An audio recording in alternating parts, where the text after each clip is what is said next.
राज्यातील मातंग समाज गेली अनेक वर्षे आपल्या मागण्यांसाठी आंदोलन करत आहे, पण सरकारने त्यांना आश्वासना व्यतिरिक्त दुसरे काही दिलं नाही.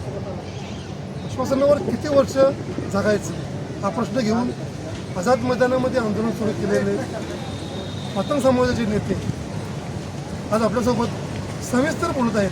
त्याच्या मागण्या काय आहेत, त्याचे प्रश्न काय आहेत, समाजाचं म्हणणं काय आहे, त्यांच्याशी बातचीत करत आहेत. ती आणि सकल मातंग समाजातर्फे दिनांक 23 पासून आम्ही आझाद मैदान येथे बेमुदत आंदोलनासाठी बसलेलो आहोत. या ठिकाणी अनुसूचित जाती ते आरक्षणाचे उपवर्गीकरण झाले पाहिजे या प्रमुख मागणीसाठी या ठिकाणी बसलेलो आहोत. यापूर्वी देखील डॉक्टर बाबासाहेब मोपले यांच्या नेतृत्वाखाली 20-25 वर्षापासून उपवर्गीकरणाची मागणी समाज करत आहे, परंतु शासनाने याची दखल घेतली नाही आणि आत्तापर्यंत उपवर्गीकरण केले नाही. दिनांक 1/8/2024 रोजी माननीय सर्वोच्च न्यायालयाने राज्य सरकारांना उपवर्गीकरण करण्याचा अधिकार आहे अशा प्रकारचा एक लँडमार्क जजमेंट दिलेला आहे.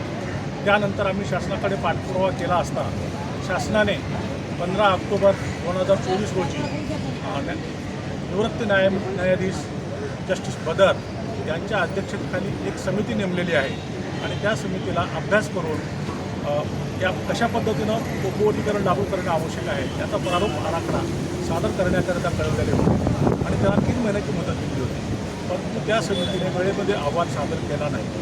त्यानंतर 2 वेळा त्यांना एक्सटेन्शन दिल्यानंतर देखील अद्यापपर्यंत समितीने अहवाल सादर केला नाही. आता शेवटची मुदत त्याची उद्या 14 मार्च रोजी त्यांची मुदत संपत आहे. अद्यापपर्यंत देखील समितीनं अहवाल सादर केला नाही. मग जर समिती 2 वर्ष एक्सटेन्शन देऊन अद्याप अहवाल सादर करत नसेल तर मग सरकार केव्हा लागू करणार आहे हा आमचा प्रश्न आहे. आतापर्यंत सरकारची जेव्हा आम्ही महाराष्ट्र शासनाचे मुख्यमंत्री फडणवीस साहेब यांच्यासोबत सकल मातंग समाजाचे प्रतिनिधी समाजाचे 2-3 आमदार व इतर शासकीय अधिकारी यांच्यासोबत सह्याद्री गेस्ट हाऊस इथे बैठक झाली होती. त्या बैठकीमध्ये मुख्यमंत्री मोदयांनी ताबडतोब उपवर्गीकरण लागू करण्याचे आश्वासन दिले होते. अहवाल त्वरित मागून घेऊ अशा पद्धतीचं पण आश्वासन दिलं होतं. आम्ही त्यावेळी जेव्हा नोकर भरती अनेक वर्षापासून नोकर भरती नव्हती ती आता चालू झालेली आहे. आम्ही शासनाला विनंती केली, माननीय मुख्यमंत्र्यांना विनंती केली की जी भरती चालू आहे ती भरती थांबवा, कारण त्यामुळं भरती जर होत राहिली आणि आरक्षणाला जर उपवर्गीकरणाला वेळ लागला तर आमच्या समाजाच्या लोकांवर अन्याय होईल. त्यावेळी माननीय मुख्यमंत्री साहेबांनी सांगितले की आम्ही ताबडतोब करू, तुमच्यावर तशी वेळ येऊ देणार नाही, तोपर्यंत भरती होणार नाही. परंतु त्याच्यानंतरही भरती झाली. आता यावेळी पोलीस भरती चालू आहे आणि दुसऱ्या भरतीसाठी शासनाने PR काढलेला आहे. अशा प्रकारे भरत्या चालू आहे आणि सरकारने उपवर्गीकरण केलेलं नाही आहे. हा मातंग समाजावर व तत्सम जाती ज्या जाती आत्तापर्यंत आरक्षणाच्या लाभापासून वंचित आहेत, एकटाच मातंग समाज आहे, अशा 58 जाती आहेत ज्यांच्यावर अन्याय झालेले आहेत. त्या जाती शासनाकडे हात पसरून मागणी मागत आहेत, परंतु शासन काय दखल द्यायला तयार नाही. आमची अशी भावना झालेली आहे की शासनाने फक्त निवडणुका डोळ्यासमोर ठेवून मातंग समाजाच्या कोपराला गूळ लावलेला आहे आणि त्यांनी काही मागणी मान्य केलेलं नाही. आज सभागृहामध्ये त्यांनी ऐकायला मिळतं की लवकर करू अशा प्रकारचं आश्वासन दिलेलं आहे, परंतु सरकार आश्वासनावर आश्वासनच देत आहे, प्रत्यक्षामध्ये उपवर्गीकरण लागू केलेलं नाही. त्याच्यामुळं आम्ही शासनाचा या ठिकाणी निषेध करतो. जय लहूजी बोलो, आझाद मैदान चलो. पण आझाद मैदान झाल्यानंतर वेगवेगळे गट, वेगवेगळे तट दिसत आहे. त्याबद्दल सविस्तर माहिती घेत आहे. हे गट तट का पडले आणि याची नेमकी भूमिका काय? आज सकल मातंग समाजाच्या वतीने 23 फेब्रुवारीपासून आम्ही आंदोलन करत आहोत. या ठिकाणी कुठल्याही प्रकारचा आमचा गट नसून आमच्या मागण्या ह्या वेगळ्या वेगळ्या आहेत.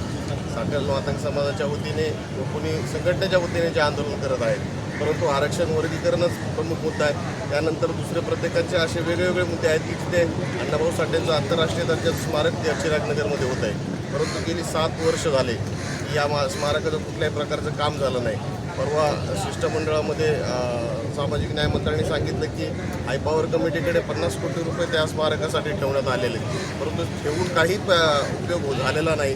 त्या ठिकाणी कुठलंही कामाचं मुवमेंटच चालू नाही आणि पैसे ठेवलेत, पण हे सारे कुठल्या प्रकारे काम करतं हे सामाजिक न्याय मंत्र्यांनी विचारावं. परंतु त्यांनी 8 दिवसामध्ये आढावा बैठक घेऊन सांगतो म्हणून आम्हाला अशा प्रकारचं आश्वासन दिलं आहे. प्रत्येक वेळेस शासन हे आश्वासनच देत आहे.